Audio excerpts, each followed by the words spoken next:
নোয়াখালী সুপারমার্কেটের নিলয় জুয়েলার্সে চুরির ঘটনায় মোর্শেদ মহসিন ও তার স্ত্রী শিল্পী আক্তার ও আলাউদ্দিন নামের ৩ জনকে আটক করেছে পুলিশ। তারা সবাই আন্তঃজেলা চোর চক্রের সদস্য। এ সময় তাদের কাছ থেকে চুরি হওয়া ১২৭ ভরি স্বর্ণের মধ্যে ৯ ভরি ৪ আনা ২ রত্তি ৭ পয়েন্ট স্বর্ণ জব্দ করা হয়। রোববার দুপুরে নিজ কার্যালয়ে সংবাদ সম্মেলনে এ তথ্য জানান police super TM Mosharraf Hossain. Chattogram সাদ এবং পুলিশ হেডকোয়ার্টার্সের যে এলআইসি। এ সময় উপস্থিত ছিলেন অতিরিক্ত পুলিশ সুপার আবু তৈয়ব মোহাম্মদ আরিফ হোসেন, অতিরিক্ত পুলিশ সুপার মোহাম্মদ লিয়াকত আকবর। পুলিশ সুপার জানান, গত ১ জানুয়ারি নোয়াখালী সুপারমার্কেটের ৪র্থ তলায় নিলয় জুয়েলার্সে ৮-১০ জনের একটি সংঘবদ্ধ দল প্রবেশ করে। এ সময় তারা প্রতিষ্ঠানটির শাটারের তালা ভেঙে ভিতরে প্রবেশ করে ১২৭ ভরি স্বর্ণ লুট করে নিয়ে যায়।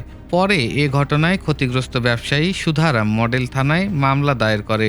এ ঘটনার সিসিটিভি ফুটেজ পর্যালোচনা ও তথ্য প্রযুক্তির সহায়তায় অভিযানের নামে পুলিশের একাধিক দল।